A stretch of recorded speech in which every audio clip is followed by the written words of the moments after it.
ஒவ்வொரு 25 அல்லது 50 ஆண்டுகளுக்கும் ஒரு முறை உலகம் முழுவதும் உள்ள கிறிஸ்தவர்கள் ஏன் ஒரு குறிப்பிட்ட காலத்தை புனிதமான ஆண்டு ஜூபிலி ஆண்டு என்று கொண்டாடுகிறார்கள்? உங்களுக்கு தெரியுமா? இந்த கொண்டாட்டம் எங்கிருந்து வந்தது? யூபிலிங்கிற வார்த்தை எங்கிருந்து வந்துச்சுன்னா, அது பழங்கால எபிரேய மொழியில் உள்ள வார்த்தை யோவேல். இந்த யோவேலுக்கு என்ன அர்த்தம்னு தெரியுமா? வெறும் ஆட்டுக்கெடா கொம்பு தான். ஆமா. அந்த காலத்துல யூதர்கள் பெரிய கொண்டாட்டங்கள், முக்கியமான அடிமைகளை விடுவிக்கிற அரசம் ஆரம்பிக்குதுன்னு சத்தம் போட்டு அறிவிக்க இந்த கொம்பை தான் யூஸ் பண்ணுனாங்க.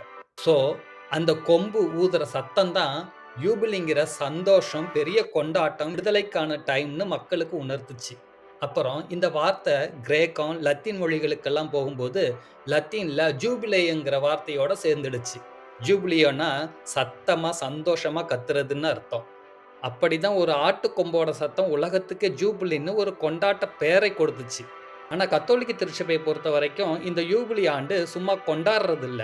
இந்த டைம்ல விசுவாசிகள் எல்லாரும் நல்லா யோசிச்சு பார்த்து, தப்பு பண்ணி இருந்தா மன்னிப்பு கேட்டு எல்லார் கூடயும் சமாதானமாகி ஒரு புதிய வாழ்க்கைய ஆரம்பிக்கிறதுக்கு இது ஒரு சான்ஸ்.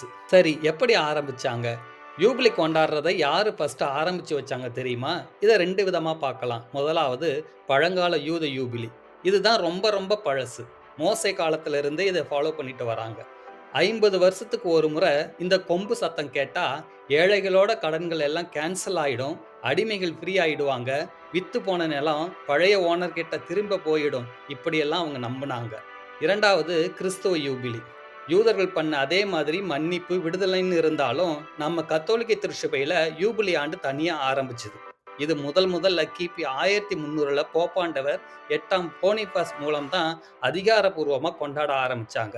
ஸோ, ஒரு ஆட்டுக்கொம்போட சத்தத்துல ஆரம்பிச்சு, அடிமைகளுக்கு விடுதலை கொடுக்கிற ஒரு சமூக நீதி வருஷமா மாறி, இன்னைக்கு உலகம் முழுக்க பாவ மன்னிப்பையும், ஆன்மீக விடுதலையும் கொடுக்கிற ஒரே கொண்டாட்டமா இருக்குதுன்னா, அதுதாங்க இந்த ஜூபிலி ஆண்டு.